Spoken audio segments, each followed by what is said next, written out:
అందరికీ నమస్కారం అండి. ఇవాళ మన ఎక్స్ప్రెస్ మీడియా స్టూడియోలో ఒక అద్భుతమైన ఆర్టిస్ట్ ఉన్నారు.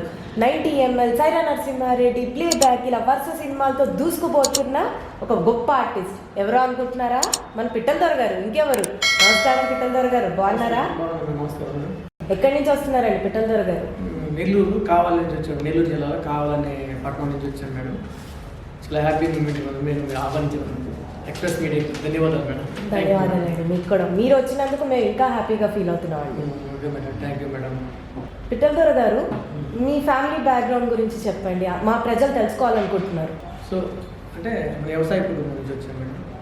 వ్యవసాయంలో ఒక జీవనోపాధి కోసం దానికోసం మేము రైతు కుటుంబం నుంచి వచ్చాము. నేను కూడా అన్ని పనులు వ్యవసాయ రంగంలో అన్నింటిలో ప్రయాణం చేసి కొనసాగిస్తున్నాను మేడం. ఒక వ్యవసాయ వృత్తి నుంచి ఆర్టిస్ట్గా ఎలా వచ్చారండి? మీ జర్నీ మేము తెలుసుకోవాలనుకుంటున్నాం. మేము, మా ప్రజలు అందరూ తెలుసుకోవాలనుకుంటున్నారు. సో మన స్టడీ అనేది కొంత నాలో ఇమిడి ఉంది కాబట్టి చిన్నప్పటి నుంచి ఒక స్టడీ అనే నేపథ్యంతో కొనసాగించి ఏదో జాబ్ చేసుకోవాలి అన్న ఫీలింగ్ తోటి లైఫ్ని ఇంకొక రీతిలో మన జీవనోపాధిని ఇంకొక వ్యాయామం పెంచుకునే విధంగా ఇంకొక రీతిలో కలగనుకున్న ఫీలింగ్లో పెంచుకున్నాను. సో నాలో ఒక ఆర్టిస్ట్ ఉండని అన్ఎక్స్పెక్టెడ్గా అక్కడక్కడ కొంత స్ప్రెడ్ అవ్వడంలో నాలో ఒక ఆర్టిస్ట్గా కూడా గుర్తింపించినందుకు నాకు చాలా హ్యాపీనెస్గా ఉంది. సో ఇంకా పిట్టల ద్వారా ఒక గుర్తింపు అనేది ప్రజల వల్ల రావడం చాలా హ్యాపీనెస్గా ఉంది. ఇదంతా కూడా నా స్నేహితులు అయితే కానీ ప్రతి ఒక్కరూ నేను స్నేహపూర్వకంగా చూస్తాను. ఇదంతా నాకు ప్రజలు ఇచ్చింది మేడం. పిట్టల ద్వారా రావడం అనేది చాలా హ్యాపీ మూమెంట్. దానివల్ల నాకు కొంచెం కొన్ని సినిమాలు కూడా రావడం జరిగింది. ప్రత్యేకంగా అది బాడీ లాంగ్వేజ్ పక్కన కొన్ని చిత్రాలు నటించున్నాను. ఇటీవల లేటెస్ట్గా మురగన్ అని మీరు చెప్పినప్పుడు సైరా నరసింహారెడ్డి కానీ 90ml, ప్లే బ్యాక్ ఇవన్నీ రిలీజ్ అయిపోయింది. ఇప్పుడు లేటెస్ట్గా సినిమా కూడా ఇప్పుడు రిలీజ్ అవుతుంది. గంధర్వ సినిమా అయితే కానీ మన మురగన్ అనే సినిమా తెలుగు, తమిళ 2 భాషలు నటిస్తున్నాను. అది నాకు మంచి పేరు తెచ్చిపెట్టద్దని ఆశాభావంతో చూస్తున్నాను. ఇంకా పెద్ద సినిమాలో కూడా RRRలో కూడా నటిస్తున్నాను. చూడాలి ఇంకా మరి భగవంతుడి ఆశీర్వాదంతో మరి చేయాలని పెద్దల ఆశీర్వాదాలు కోరుకుంటున్నాను. మీరు హైదరాబాద్కి వచ్చారు, బాగానే ఉంది. మీకు ఈ సినిమా రంగంలోకి రావాలని ఎలా అనిపించింది? అసలు మీకు అవకాశం ఎలా వచ్చింది? నేను సినిమా రంగానికి మామూలుగా నా ఉపాధి కోసమే కొంత కొనసాగించాను. కానీ నేను సినిమా పరిశ్రమలో కొంత అంటే నా ఉపాధి కోసమే నేను ఆకలనే జీవనోపాధి కోసమే ట్రై చేశాను. సో ఆ నేపథ్యంలో ఈ కళా నైపుణ్యత నాలో ఉందని నాకు తెలియదు. తర్వాత అన్ఎక్స్పెక్టెడ్గా నేను ముందులో ఎన్నిటికి రాకముందులోనే సినిమాకి పెద్ద ప్రేక్షకుడు ఎవరంటే నేనే. నాకు తెలిసి అద్భుతమైనటువంటి ప్రేక్షకుడు నేను. నాకున్న 10 సంవత్సరాల్లో నేను ఆల్మోస్ట్ గత పౌరాణిక చిత్రాల కాడి నుంచి ఇప్పుడు లేటెస్ట్గా ఉన్న చిత్రాల కాడ నేను ఆల్మోస్ట్ చాలా చూసే ఉంటాను. కొన్ని మిస్ అయిపోయినవి కూడా ఉన్నాయి, చూడనివి కూడా కొన్ని. అంటే కొన్ని మిస్ అయిపోయి కొన్ని చూసినందువల్ల దాని మీద ఏదో ఒక అవగాహన అనేది నేను తెలుసుకోవడమే నా ఆశాభావం. ఆ ఆశాభావంతో ఎంతో కొంత నేర్చుకుని అనిపిస్తుంది నాకు. దాంట్లో ఒక స్పెషాలిటీ ఉంటుంది కదా. సో ఒక సినిమా చూసినందువల్ల ఆ స్పెషాలిటీ మనలో ఉంటుంది కదా అన్న ఫీలింగ్స్తో నాకు ఉంది. సో అక్కడే నేను ఒక పెద్ద ప్రేక్షకుడిని అయ్యి మళ్ళీ నేను తెర మీద చూసుకున్నప్పుడు నేను ప్రేక్షకుడే ఆర్టిస్ట్ అయితే ఎలా ఉంటుందో అది నాకు నిదర్శనంగా నాకే అనిపిస్తుంది. చాలా హ్యాపీనెస్ మూమెంట్స్. సో ఆ విధంగానే నేను ఆర్టిస్ట్ అవ్వడం జరిగింది. ఫస్ట్ అవకాశం ఎలా వచ్చిందండి మీకు?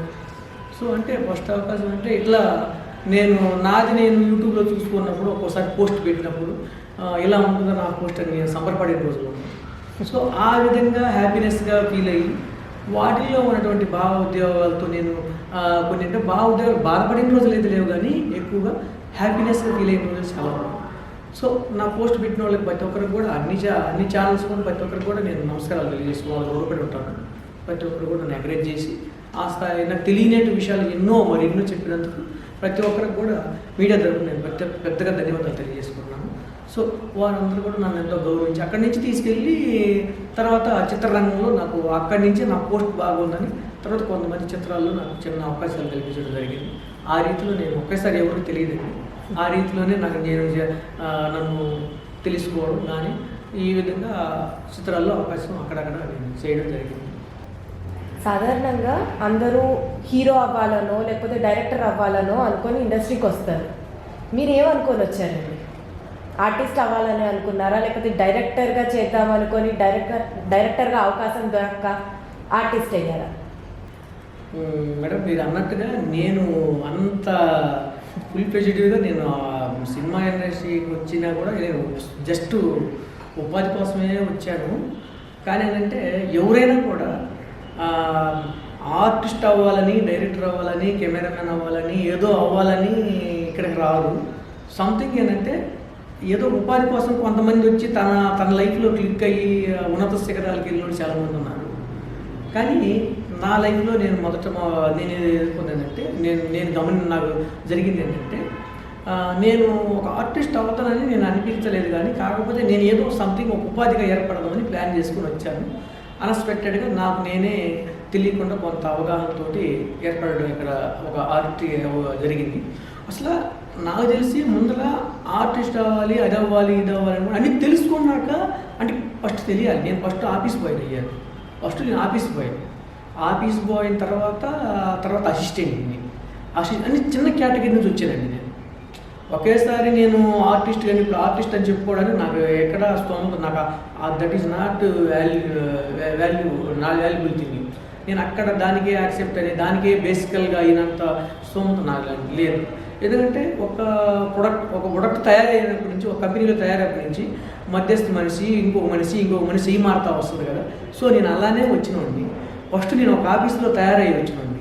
ఆఫీస్ బాయ్గా చేసి తర్వాత అసిస్టెంట్గా తయారయ్యి తర్వాత అక్కడి నుంచి మోల్డింగ్ అవుతూ వచ్చినాను. కాబట్టి నాకు నేను అవగాహన ఉన్నాను. ఆఫీస్లో కష్టాలు ఎలా ఉంటాయి తెలుసు, సుఖాలు ఎలా ఉంటాయి తెలుసు. అక్కడి నుంచి రన్ అవుతూ వచ్చినాడు కాబట్టి సో నాకు అంతా ఏంటంటే అవగాహన ఉంది.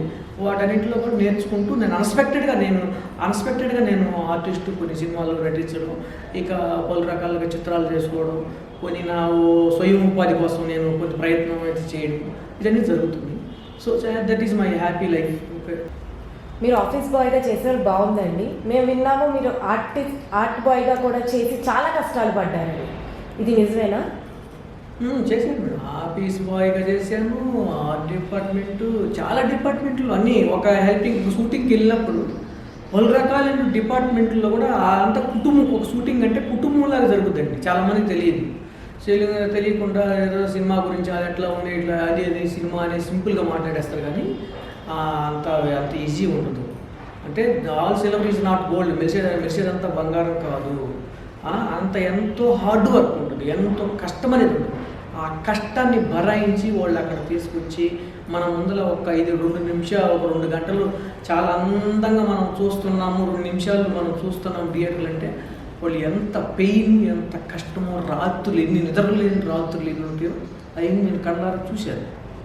ఒక్కసారి ఒక అబ్బాయి వర్క్ చేస్తుంటే ఆ అబ్బాయి అక్కడ పని చేసుకుంటూ కింద పడిపోయిన తర్వాత ఆ అబ్బాయికి దెబ్బ తగిలిన తర్వాత ఒక పుడ్డి దగ్గర హెల్ప్ చేసి అతన్ని మళ్ళా ఒక 25,000 పెట్టి మళ్ళీ హాస్పిటల్ చేసి చూపించిన రోజులు నా కళ్ళారు ఉన్నాయి. కొన్ని చిత్రాలు చేసినట్టు ప్రొడ్యూసర్ గారు, ఇక పెద్దవాళ్ళు అలాంటి వాళ్ళు. అంటే నేను చూసిన రోజుల్లో బాధపడి అక్కడ మేమే కన్నీళ్ళు పెట్టుకున్న రోజులు ఉన్నాయి. అంటే అంత హార్డ్ వర్క్ ఉంటుంది. నైట్ నిద్ర లేకుండా అన్నం తినేసి నిద్ర లేకుండానే మేల్కొన్న రోజులు ఎన్నో ఉన్నాయి. అట్లా అంత కష్టం ఉంటుంది. సో నేను భరాయించిన వాటిల్లో అన్ని డిపార్ట్మెంట్లో పనిచేసి కొన్ని డిపార్ట్మెంట్లో పనిచేసి వాళ్ళకి హెల్పింగ్ నేచర్గా ఉన్నాము. ఆ హెల్పింగ్ నేచర్లో కొంత అయితే అవగాహన అనేది నాకు మంచి అవగాహన అనేది ఉంది. వాళ్ళందరికీ ఇప్పుడు అర్జెంటుగా వెళ్తున్నారు వాళ్ళకి సామాన్లు అందివ్వడం కానీ, కెమెరా దగ్గర వర్క్ చేయడం కానీ, కెమెరా దగ్గర వాళ్ళ హెల్పింగ్ నేచర్లో నేను ముఖ్య భాగం వహించానండి. చాలా అద్భుతంగానే చేసేసాను. అది చెప్పిన విధంగా నేను నటించాను. మీరు పార్ట్ టైంగా ఈవెంట్లు కూడా చేస్తున్నారు. ఆర్ట్ డిపార్ట్మెంట్లో చేయడం వల్ల మీకు కలిసి వచ్చింది అనుకుంటున్నారా? అంటే ఒకటే మేడం, ఇప్పుడు 5 స్టార్లో తినే వాళ్ళకంటే 4 చక్రాల బండి తినే వాళ్ళకి టేస్ట్ ఎలా ఉంటుంది, 5 స్టార్లో తినే వాళ్ళకి ఎలా ఉంటుంది, నా లైఫ్ అలానే కొనసాగుతుంది. అంటే నాకు ఇప్పుడు చిన్న డిపార్ట్మెంట్లో చేసినంత మాత్రాన నేను ఇదే చాలా గొప్ప లైఫ్ ఇస్తుందా అని అంటే ఇది నాకు ప్రజెంట్ లైఫ్ ఇచ్చినట్టే కదా. ఇది నన్ను బతికిస్తుంది, ఇది నన్ను పోషిస్తుంది. నాకు లైఫ్ ఒక ఈ స్థాయికి రావడానికి మెయిన్ కారణం ఏంటంటే ఈవెంట్ చేసుకుంటూ కొనసాగించుకుంటూ ఇంకా ఆ డిపార్ట్మెంట్ నుంచి ఈవెంట్ని కవర్ చేసుకోవడం అనేది ఒక మెయిన్ ప్లస్ అని నేను నమ్ముతున్నాను. సో చాలా హ్యాపీనెస్ ఉంది. నా ఫ్రెండ్స్ వాళ్ళందరూ కూడా నన్ను ఎంకరేజ్ చేసి ప్రతి డిపార్ట్మెంట్లో ఉన్నది. కానీ నేను ఒక ఆర్ట్ అనే దాంట్లో నేను ఒక ఎంబీఏ అయిపోయి తర్వాత దాంట్లోంచి ఈవెంట్స్ అనే దాంట్లో నేను స్వయం ఉపాధిగా నేను ఒక పెట్టుకోవడం నాకు ఎంతో హ్యాపీనెస్ ఉంది. మీ పేరు మాధవన్, అందరూ మిమ్మల్ని పిట్టల దొర అని పిలుస్తున్నారు. అసలు ఈ పిట్టల దొర అనే పదం ఎలా వచ్చింది? మిమ్మల్ని ఎలా గుర్తించారు అందరూ? అంటే పిట్టల్లో రాకముందు కూడా నేను ఇదే స్టైల్లో ఉంటాను. కానీ అప్పుడు నా స్టైల్ అనేది నా స్టైల్ నేను క్రియేట్ చేసుకుందా, కానీ వేరే వాళ్ళు నాకు చెప్పింది కాదు. ఈ స్టైల్లో ఇలా ఉండాలని ఎవరు నేను అనలేదు. కానీ ఫస్ట్ నుంచి చిన్నప్పటి నుంచి కూడా అందరూ అనేవాళ్ళు. సో మనవాడు క్రియేటివిటీగా సపరేట్గా ఉంటాడు, ఒక తనకైతే ఒక జోనర్ ఉంది అని అనేవాళ్ళు. అంటే ఒక సపరేట్ కేటగిరీగా ఉంటాడు అనే ఫీలింగ్తో ఉండేవాళ్ళు. సో అదేంటంటే నన్ను కెమెరాలో బంధించడం, అది జనాల్లో ఈ కెమెరాను మనిషికి 2 నేత్రాలు అయితే 3 నేత్రాలు మనకి చూస్తున్న కెమెరా కదా, ప్రతి ఒక్కరు చూసే కెమెరా కాబట్టి వాళ్ళందరికీ ఆ భావంలో నన్ను అంటే టాకింగ్ పవర్లో కొంత మాట్లాడడం కొంత వింత అనిపించింది. ఆ వింత అనే ఫీలింగ్స్ తోటి ఉన్న భావాన్ని నేను వ్యక్తిత్వం చేయడంలో కొంత ప్రావీణ్యతగా చెప్పడంలో దాన్ని బాగా ఆకర్షింపజేసి ఒక తెలియని ఒక వింత ఉంది. ఆ వింతే పిట్టల దొర నన్ను గుర్తించినందుకు ప్రతి ఒక్కరు నమస్కారాలు తెలియజేసుకుంటున్నాను. ఈ విధంగా రావడం జరిగింది. బయట జనాలు అసలు మిమ్మల్ని గుర్తుపడుతున్నారా అండి? గుర్తుపట్టడమేనండి. నేను పోతుంటే కారులు ఆపేస్తారు, మాట్లాడతారు ఫ్రెండ్లీగా, అందరితో స్నేహపూర్వకంగా మాట్లాడతాను. కొంతమంది మాట్లాడతారు, ఫ్రెండ్లీగా మాట్లాడతారు, ఏం చేస్తున్నావు అంటారు, ఏ పని చేస్తున్నావు అంటారు, అందరూ బాగానే మాట్లాడతారు. వాళ్ళు మాట్లాడినప్పుడు నేను ఫ్రెండ్లీగానే ప్రతి ఒక్కరికి నేను ఫ్రెండ్లీగా సమాధానం చెప్తాను. నా పని నేను వెళ్తూ ఉంటాను. ఏదైనా కానీ ఉపాధి కోసం వెళ్తూనే ఉంటాను. మీరు పబ్లిక్లోకి వెళ్ళినప్పుడు మిమ్మల్ని గుర్తుపట్టి మీతో సెల్ఫీలు అని దిగారు ఎవరైనా? గుర్తుపట్టడం ఇప్పుడు కూడా ఎప్పుడైనా గుర్తుపడతారు మేడం. గుర్తుపట్టడంలో అందులో సందేహం లేదు, గుర్తుపడతారు. సో సెల్ఫీలు అనేది అది నాకు కూడా కొన్నిసార్లు జరిగినాయి. అంటే ఇప్పుడు నేను ఒక హీరో వస్తున్నప్పుడు హీరోయిన్ వస్తున్నప్పుడు నేను 100 సార్లు ఫోన్లు ఎత్తుకొని వెళ్ళి దిగిన వాళ్ళు ఆల్మోస్ట్ నేను చాలా మందితో అందరూ దిగేసే ఉంటాను. పోస్టులు మీరు చూడాలనుకున్నా నా పోస్టులు ఫేస్బుక్లో అన్నీ ఉంటాయి. నేను ఎంతోమంది దిగినాను, నాతో కూడా అంటే వేరే వాళ్ళు నాతో దిగేటప్పుడు అనిపించింది నాకు, ఓహో మనలో ఉన్న ప్రతిబింబానికి ఎంత విలువ ఉందా అని అప్పుడు తెలుసుకున్నాను నేను. కొంతమంది అయితే నన్ను ఇప్పుడు కూడా సినిమా థియేటర్కి వెళ్ళినప్పుడు కానీ ఐమాక్స్కి వెళ్ళినప్పుడు కానీ సెల్ఫీలు దిగుతారు, గౌరవప్రదంగా మాట్లాడతారు. బయట కూడా అందరు సెల్ఫీలు దిగడం కానీ ఎందుకు మన మురగన్ సినిమాకి వెళ్ళినప్పుడు నేను బర్నీ గారితో ఒక సీన్ చేస్తుంటే ఆ చుట్టుపక్కల కనీసం 25-30 మంది సెల్ఫీలు దిగారు. 25-30 మంది నాతో సెల్ఫీలు దిగినప్పుడు నాకు అనిపించింది, అంటే ఈరోజు 25 మంది సెల్ఫీలు దిగినట్టు ఇది హైలైట్ అనిపించింది. ఆ రోజు హైలైట్ అనిపించింది. అంటే గతంలో చాలాసార్లు నేను 3 years బ్యాక్లోనే జబర్దస్త్ అన్నీ చేసినప్పుడు సెల్ఫీలు అక్కడ కూడా జబర్దస్త్ చేసినప్పుడు కూడా సెల్ఫీలు దిగారు. ఇప్పుడు కూడా నాకు రొటేషన్ జరుగుతూనే ఉంది. సెల్ఫీలు ఇప్పుడు కూడా ప్రజెంట్ దిగుతూనే ఉన్నాను. I'm happy moments. So selfie అనేది ఏంటంటే ఒక గౌరవప్రదమైనటువంటిగా నేను తీసుకుంటాను. అందులో హ్యాపీనెస్ మూమెంట్స్, స్నేహపూర్వకంగా కూడా నన్ను స్నేహం పెరిగేదానికి కూడా ఒక తొలిమెట్టుగా కూడా అనుకుంటాను. మిమ్మల్ని జనాలు గుర్తుపట్టి సెల్ఫీలు దిగుతున్నప్పుడు నేను సెలబ్రిటీని అయిపోయానే అని మీకు ఏమైనా అనిపించిందా? సెలబ్రిటీ అని అనిపించడం అంటే అనిపిస్తుంది మేడం ఒకళ్ళగా. అంటే సెలబ్రిటీ తనకు తెలియకుండా తనలో ఏదో ఉన్నటువంటి ఫీలింగ్ సోకిపోద్ది మనిషికి. ఆ ఫీలింగ్ని ఇప్పుడు రోజు పెద్దలు చేస్తారుగా, యాపకాయ తినగా తీయగా మారుదనగా చేతి కాస్త పోద్ది, తీపి తినగా రుచి పోద్ది అన్న సాంతిగానే సెల్ఫీలు దిగతా ఉంటే మనిషికి ఏంటంటే ఆటోమేటిక్ కొంత ఏర్పడుతుంది మనిషిలో, తన సెలబ్రిటీ తనం అనేది కొంత ఏర్పడుతుంది. సో దానికి మనము ఇది కాకూడదు. సో మనం ఏ స్థాయిలో ఉన్నాము, ఎంత ఎదిగామన్నదే మెయిన్ ముఖ్యం.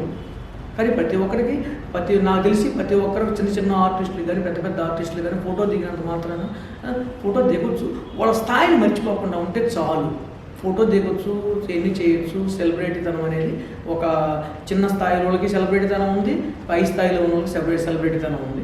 సో ఈ సెలబ్రిటీతనం అనేది మనకి ఒక పెద్ద స్టార్లు ఉన్నప్పుడు వాళ్ళ దగ్గరికి వెళ్ళినప్పుడు వాళ్ళ రేంజ్ కావాలంటే మనకు రాదు కదా.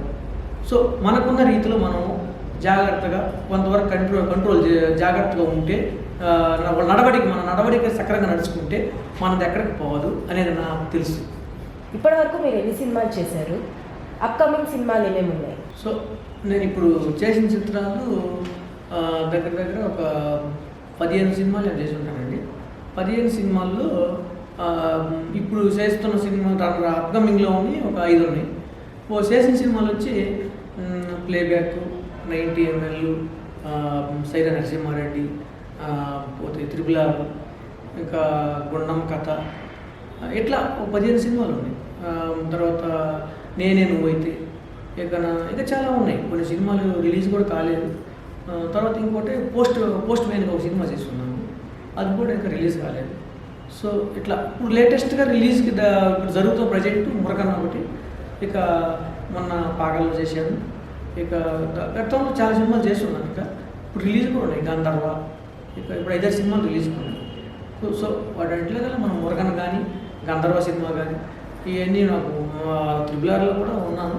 వాడి ఉండగా వాటిలో ఏదో ఒకటి సంథింగ్ నాకు మంచి పేరు తీసుకొస్తుందని. సో ఇప్పుడు అప్కమింగ్ కూడా ఇంకో 5 సినిమాలు ఉన్నాయి. అవి కూడా నాకు మంచి ఆహ్వానించి నన్ను మంచి గౌరవిస్తే కూడా నాకు నమ్మకం ఉంది. మీరు ఆఫీస్ బాయ్గా చేశారు, ఆర్ట్ డిపార్ట్మెంట్లో చేశారు, ఈవెంట్లు కొనసాగుతున్నాయి, ఆర్టిస్ట్గా కూడా కొనసాగుతున్నారు. ఈ వైద్యులతో పాటు మాకు తెలిసింది ఏంటంటే మీరు మూవీస్కి రివ్యూలు కూడా ఇస్తున్నారని. ఆ రివ్యూ చూసి నాని గారు మీకు కామెంట్ కూడా ఇచ్చారని. దాని మీద మీ స్పందన ఏంటి? సో అంటే మీరు అనుకునేది ఏంటంటే ఒకటే చేయటం సాధ్యం కాదు కదా, ఇన్ని ఎలా చేస్తున్నారంటే నేనేంటంటే నేను ఫస్ట్ ఆఫీస్ బాయ్, తర్వాత అసిస్టెంట్ని. నేను అసిస్టెంట్కి ఎలా చేశానో నాకెందుకు కూడా కొంతమందిని అసిస్టెంట్లు పెట్టుకున్నాను. సో ఆ వర్క్ ఉన్నప్పుడు కొంతమంది అసిస్టెంట్లు పెట్టేస్తాను. అసిస్టెంట్లు పెట్టినప్పుడు దీనికి ఇచ్చే వాల్యూ దీనికి ఇస్తాను. ఇప్పుడు టైం ఉన్నప్పుడు దీనికి టైం తీసుకుంటాను, ఆ టైంలో ఉన్నప్పుడు ఆ టైంలో చేసుకుంటాను. డివైడ్ చేసుకోవడంలో మనకి సాధ్యం మనం చేయగలిగిందంటూ ఏదీ లేదు. మనకి ప్రయత్నం ఇస్తే అసాధ్యం అనేది ఏదీ లేదు. కానీ కొంతవరకు అయితే నేను కష్టపడే దాంట్లో మాత్రం మీరు అన్న దాంట్లో మాత్రం నిజం ఉంది. నేను 100% కష్టపడుతున్నాను.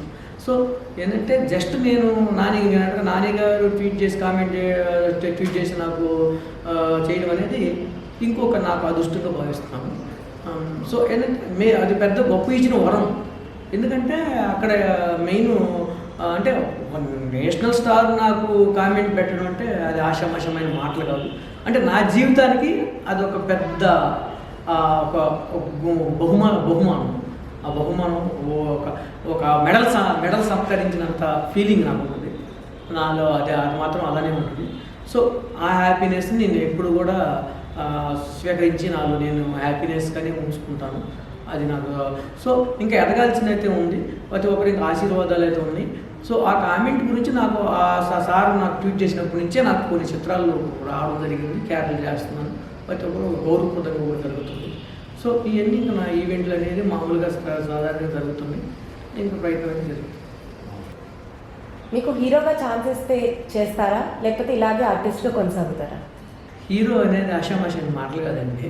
మామూలుగా ఏదో అనుకుంటారు కానీ నాకు ఏదో చిన్నగా ఆర్టిస్ట్గా ఏదో కామెడీగా నేను ఏదో చిన్నగా నా బొమ్మ నేను చూసుకునే విధంగా వెంటనే నేను చూసుకున్న రోజు నాకే అందరికీ ఎటువంటి హ్యాపీనెస్గా ఉంటుందో హ్యాపీనెస్గా రావడం అనేది నేను ఎంచుకుంటున్నాను. ఏమైనా పెద్ద విశేషాలతో నేను ఇంకా నాకు అసలు ఆ ఆలోచన లేదు. నేను ప్రజెంట్ అయితే ఒక కామెడీగా ఏదో ఒక చిన్న నాకంటూ ఒక జనరల్గా ఉపాధి కోసం ఎతుకులాడుకోకుండా పెద్దలు చేస్తాను, ఉన్న దాంట్లోనే ఉపయోగించుకోవాలని శాంతిగా ఏదో వచ్చిన తర్వాత ఇట్లా ఏమన్నా ఉపయోగపడుతుందని ఎదురు చూస్తున్నాను. సో అంతవరకే నా ఇంట్రెస్ట్. మీరు పండగలకి ఊర్లకు వెళ్తూ ఉంటారు, అక్కడ చుట్టూ జనాలు మీ దగ్గరకు వచ్చేసి మిమ్మల్ని చాలా గొప్పగా ఊహించేసుకుంటే మీకు ఎలా అనిపిస్తుంది? గొప్పగా ఊహించుకోవచ్చు, తప్పులేదు, దానికి ఏం లేదండి. నేను ఇప్పుడు నేను ఆర్ట్ అనే ఫీలింగ్తో ఉన్నాను. ఆర్ట్ అనే ఫీలింగ్తో ఉన్నప్పుడు మన సొంత గ్రామాలు కానీ మనం ఏ విధంగా ఇప్పుడు నేను చదువుకున్న స్కూల్ ఉంది, స్కూల్లో నన్ను టీచర్లు పిలిచినప్పుడు నా గౌరవం నాకు ఉంటుంది, ఎక్కడికి వెళ్ళదు. నేను అక్కడ మనం నేటి బాల్య రేపటి పౌరులు అయ్యేటప్పుడు ఆ రోజే మనకి వేసిన పునాదులు అవన్నీ అవి ఎక్కడికి వెళ్ళవు, చెరగన ముద్దరులు. మనం చిన్నప్పటి నుంచే ఇయ్యాల నుంచి వచ్చినాడుగా, ఇయ్యాల నుంచి నేను ఇట్లా అన్నాడు కాదు, నాకు బాల్య దశ నుంచే నాకు అన్ని కట్టుబాట్లు అన్నీ కట్టుకుంటున్నాయి, అని అక్కడి నుంచే వచ్చినాయి. నేను అక్కడి నుంచే తీసుకొచ్చుకున్నాను. నేను అదే నుంచి ఎదుగుతూ వచ్చాను. సో అందరూ కూడా అక్కడ కూడా గౌరవప్రదంగా నాకు జరిగినాయి, గౌరవాలని అక్కడనే ఇచ్చారు. సో వాళ్ళందరూ కూడా నన్ను గౌరవిస్తుంటే నేను ఇంకా దాన్ని ఏంటంటే స్వీకరిస్తానే కానీ స్వీకరించి చాలా హ్యాపీగా మూమెంట్ అయ్యి వాళ్ళకు కూడా వాళ్ళతో స్నేహపూర్వకంగానే పంచుకున్న రోజులే ఉన్నాయి. కానీ నాకు నేనేదో సంథింగ్ ఏదో జస్ట్ బిజీలో ఉంటే ఉండొచ్చు అంతేవరకే, కానీ అందరితో కలిసిమెలిసి నేను నడుచుకొని వెళ్తానే ఉంటాను. మీకు ఈ ఇండస్ట్రీలో ఇన్స్పిరేషన్ ఎవరండి? ఒక యాక్టర్ అవ్వాలన్నా, ఒక ఆర్టిస్ట్ అవ్వాలన్నా ఆలోచన ఏ హీరోని కానీ ఎవరిని చూసి వచ్చింది మీకు ఇది? అంటే మీ ఇంట్రెస్ట్ మీరు అన్నది బాగానే ఉంది. నేను ఇంట్రెస్ట్ రోజు ప్రతి ఒక్క సినిమాలకి వెళ్ళేటోడు, ప్రతి ఒక్క సినిమాలు అంటే ఇప్పుడు లేటెస్ట్గా జనరేషన్ సినిమాలు, ఇప్పుడు వచ్చిన సినిమాలు కంటే కూడా నాకు లైక్ చేసేటువంటి పౌరాణిక చిత్రాలు అంటే ఐ లైక్. మీకు నేను చాలా మంది కూడా ఇట్లా ఇంటర్వ్యూ అడిగినప్పుడు కూడా చెప్పుకున్నాను. ఇప్పుడు మళ్ళీ కూడా మీరు అడిగిన మళ్ళీ మీరు అదే క్వశ్చన్ అడిగితే నాకు చాలా రిపీట్ చాలా హ్యాపీనెస్గా ఉంది. అదే ఇంటర్వ్యూలో చెప్పినాను. నేను పౌరాణిక చిత్రాలు ఎన్టీ రామారావు గారు నడిచిన శ్రీకృష్ణ తులాభారం కానీ, కృష్ణార్జున యుద్ధం కానీ, అంటే నేను మళ్ళీ ఇప్పుడు ఆయన తీయలేరు ఆ చిత్రాలు. నాకు తెలిసి తీయొచ్చామో కానీ సో సేమ్గా అదే ఫీలింగ్స్తో ఉన్నటువంటి వేషం మళ్ళీ కుదరదని కూడా నాకు అనిపిస్తుంది. అంటే ఆ చిత్రాలు అవి అలా ఉంటే మనకి దేవుళ్ళు ఎవరో తెలియదు, వాటికి నేను పెద్ద ఫిదాని అయిపోయి ఉన్న అప్పట్లో. సో రానంటే వెస్టర్న్, ఫోక్, బ్రేక్ అన్నీ వచ్చినాయి కదా, వీటన్నిటికీ నేను కొంచెం కనెక్ట్ అయ్యి కూడా ఉన్నాను. ఇంకా ఆటో మెగాస్టార్ స్టెప్లకి నేను పెద్ద ఫిదాని అయిన రోజులు ఉన్నాయి. తర్వాత ఇంకా అన్నీ ఉన్నాయి. ఇంకా చాలామంది ఇంకా అద్భుతమైనటువంటి కూచిపూడి కానీ, భరతనాట్యం అన్నింటినీ కూడా చూడటం ఒక ఫ్యాషన్గా నేను కొన్నాళ్ళు నేను.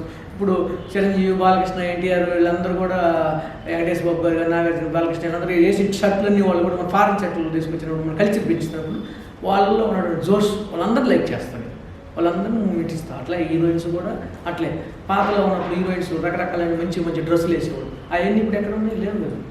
వాడు ఇప్పుడన్నీ తీసుకొచ్చిందంటే కట్టు జీన్స్ తీసుకొచ్చారు. అంటే ఆ మోడల్ నేను లైక్ చేసి మీరు అన్న పద్ధతి నేను చెప్తున్నాను. నాలో ఉన్న ఫీలింగ్స్ అవన్నీ.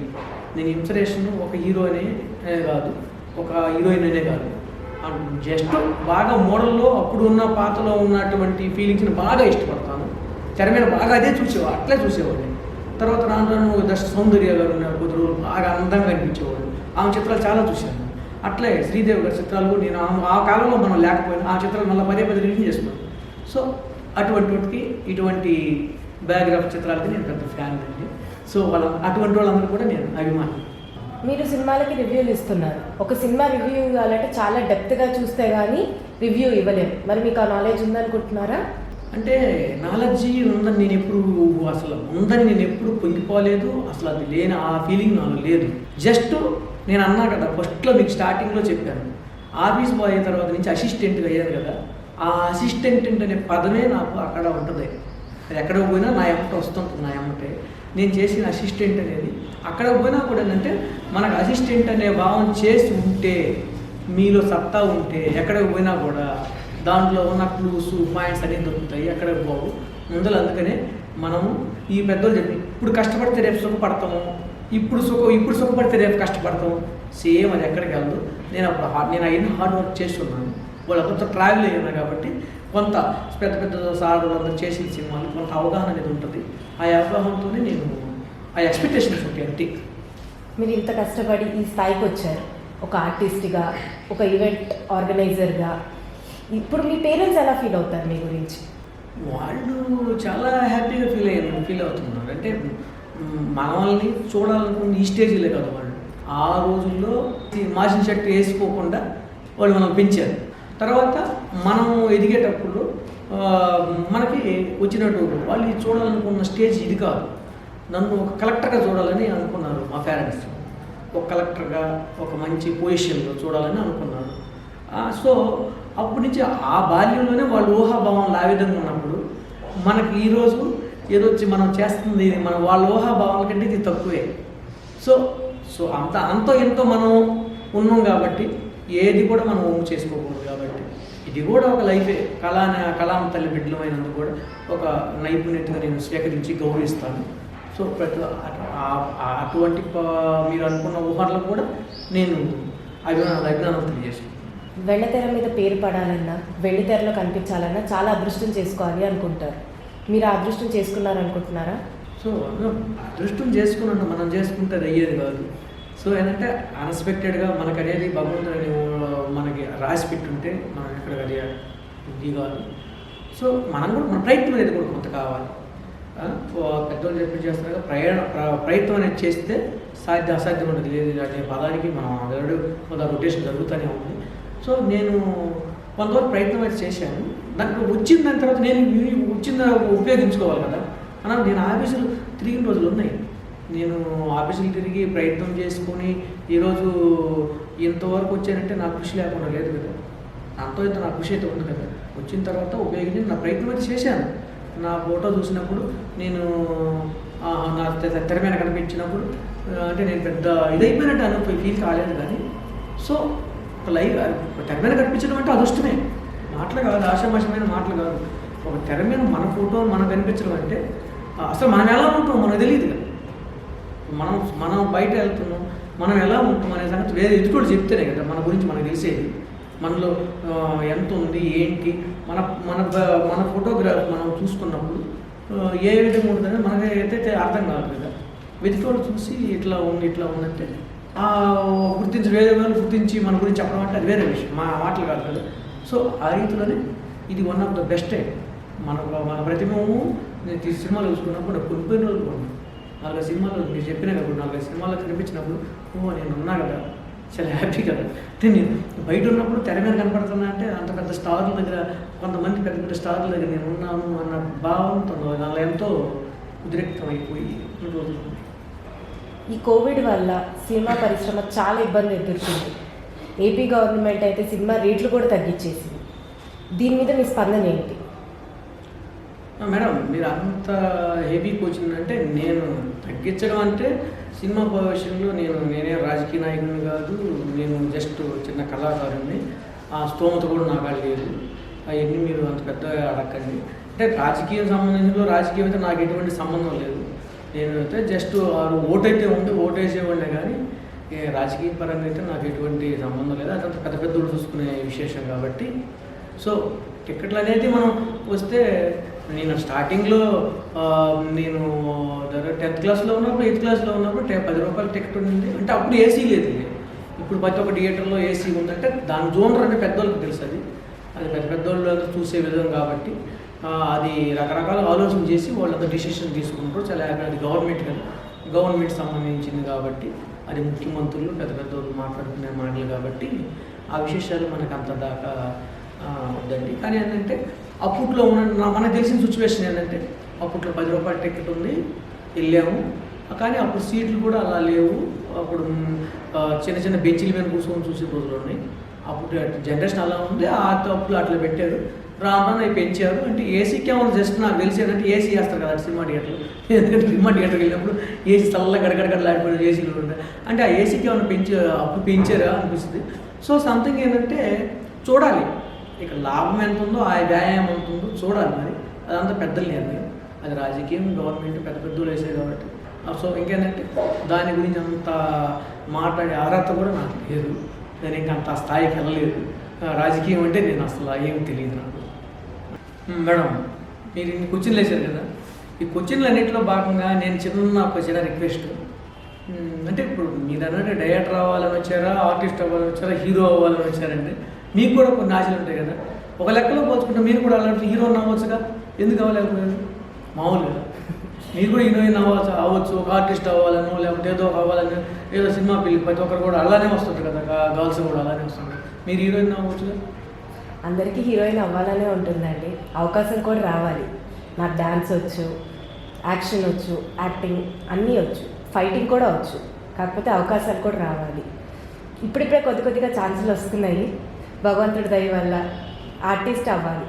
హీరోయిన్ అదంతా లేదు కానీ ఆర్టిస్ట్ అవ్వాలి. సో అదే నేపథ్యంలో నేను కూడా కొనసాగుతున్నాను.